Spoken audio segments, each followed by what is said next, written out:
okay, it comes up with that. Perfect. So I give myself a bio. So, a little bit about me. I've been 30 years making changes and trying to influence people to make changes in their lives and business lives. I started 30 years ago, did a degree in applied physics and another one in industrial robotics. It was at that stage that I developed an appreciation for art, mainly because when in Freshers Week, when I told them what I was doing as a degree, I said I did applied physics, the conversation did, and the girl walked away. So the next week came up, I said, I'm doing fine art, and eyes dilated. The conversation went really, really well, until somebody in my course came past and said, and she sussed out that I was a nerd. So, back in the office, we're trying to be really good about what we were going to do about actually defining what a disruptive business technologies were, disruptive business model. And everybody gave me loads of suggestions, but one of the things I can think about is 15 years ago, somebody got a CRM system, and they had this really, they were actually selling wine as assets. So you could basically have some tax efficiency to paying wine as assets, watching their value go up, and not drinking them. And what they did was they created a database of all of their customers who they found from ringing up people in the city. They had a list of all the suppliers, and they had a list of all their competitors. And somebody thought it would be a really good idea to email a list of all their clients to all the competitors. And the managing director didn't realize this for a week until he received an email from one of the other directors of the competitors that said, "Thank you very much, that would be really useful." So, one of the things, looking back on what makes all of this work, what makes all of these technologies, all of these things that we're going to look at, what makes them actually work, who are the real unsung heroes of disruptive technology, all the things that we look at today that become part of our everyday lives. And I hark back to the people who actually created effectively the hard disk, the storage, and the store everything. One of the things that we have now is, usually started, everybody's worried about what happened to their information when they put it into a digital format. And they were afraid to put everything into a digital format.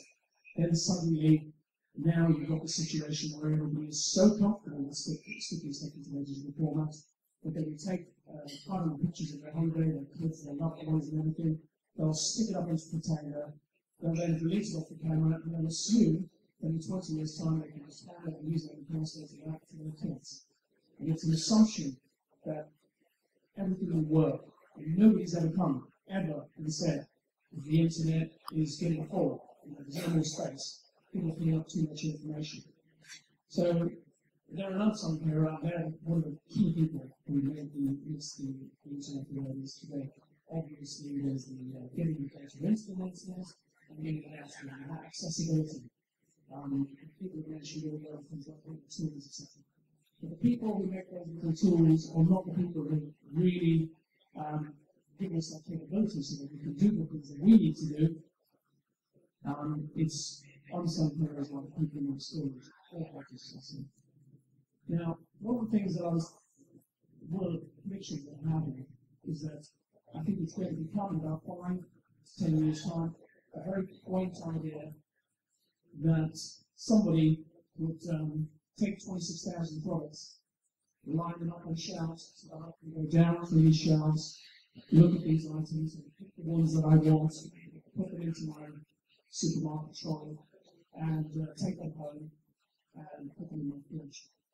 And so we've actually got decided that something going to be a really good idea if somebody actually picked it up for me and put it over to my house. And then Ricardo went that one step further and said, why do we put it on shelves in the first place? Why don't we just keep it in distribution where it's safe, and then we'll actually deliver it to your fridge? So basically what happens is, I believe that the supermarkets, where all these supermarket companies have actually bought all around all the cities to stop other supermarkets doing other big supermarkets there, they're all going to go. And they go back into the centre of the town, and for that little bit of convenience shopping, you can have this small mini supermarket because you forgot to do your order online. However, most of us will go to that model where we actually get rid of the out-of-town supermarket. So it's been very short-lived for the out-of-town supermarket. I think it's going to go. The first thing that's going to happen with that is now that we know that our goods are being looked after, they haven't been put on a shelf, they haven't been put in a place that somebody else can get their hands on them. They don't need to attract us to that shelf with the packaging. They don't need to attract us with the marketing that is associated with it, because we can see it online. It's the packaging now, which has had this great revolution of packaging, which we all love to see on our products, but we actually hate to see it when it gets into our bins. And I think packaging is going to actually disappear on the products. There's 26,000 products that come into the supermarkets. I think it's one of the biggest bane of our life, and I think it's one of the things that will change as a result of the carbon model. And if I give you an example of something else that has gone through this revolution, a long time ago we used to go through this buying experience. It's people might have gone through this buying experience who are old enough to actually buy vinyl records, to actually have the actual album cover, go through the buying experience, write the record, put it on the turntable, and then have the listening experience. And then we went through CDs, and now it's an MP3. People who have it nowadays, they actually just buy an MP3, and the album cover is a JPEG. And people are not very, very happy with that. They don't really need to go through that packaging experience and that distribution experience. And that thing that we put in our pocket, it's actually the markets. We call it an iPod, but it's just a market. You break it open, and that's what you'll find inside it. So that's a supermarket. Back to what we do, or roughly what people like us do, there's a low concept, which is that you actually have a virtual desktop. Some of you might be using something like a virtual desktop, which you can use as home. It's the same thing that you use at work. It follows you around wherever you go, and it's not actually the desktop that you're sitting on, it's a virtual desktop somewhere else. And with deregulation of telephony, you can also have effectively like a virtual phone. The actual mobile phone effectively is like a mobile virtual phone, and you can actually have many different ways to receive your calls. So you've actually got the concept now where people are living in a virtual world and a virtual office. Best examples of this would be sales forces. Sales forces use a virtual office. They very, very rarely go into an office. Another sort of prediction is that the need for offices is going to be very much reduced. And all of the social interaction and the gathering of the company, and they're not actually the necessity to go into the offices in order to work. This obviously changes things like employment law, it changes things like health and safety law, and it changes the way we're remunerated. People have been knocking bonuses. People have been talking about whether or not people are part-time employed and full-time employed. And employment law needs to change in order for people to be able to, and bonuses have to be able to change so people can be remunerated for the work of their home. Because it doesn't quite work perfectly for them.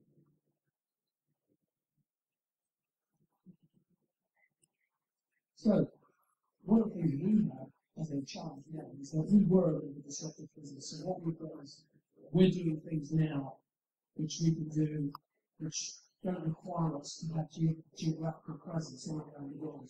And we can deliver to offices in other countries for people who have a big geographical footprint. And that we couldn't have done 15, 20 years ago. That was the big ones. They would have to have the presence in each of the countries. We don't have to do that because it's going to the virtual world. But on the horizon is somebody who's going to disrupt us. There is still another disruption which is going to happen in the virtual office. And that is that you won't have to necessarily have any sort of infrastructure whatsoever in order to sell, probably in about 10 years' time, when we sell it. What we'd like to know is you have a mobile phone and you're on a smile. And when you're selling to somebody, you'll say, I'm going to sell you a virtual desktop, will be delivered by HP. How many of them would you like? We have virtual applications in that desktop, whether you provide by whoever you want to provide it. And you effectively tick a box and you're buying the packaging of those products. So just as we have taken on the bigger people in terms of much smaller, words in the world, I think ultimately it will be just one person effectively packaging that at the end. And the key thing about this is that we just really need to forget about the intellectual property that we've done. The intellectual property that we've done is going to be yesterday's news very, very soon. We have to think about what we're going to do tomorrow. So it's about not protecting our innovation, but protecting our ability to innovate. Thank you very much.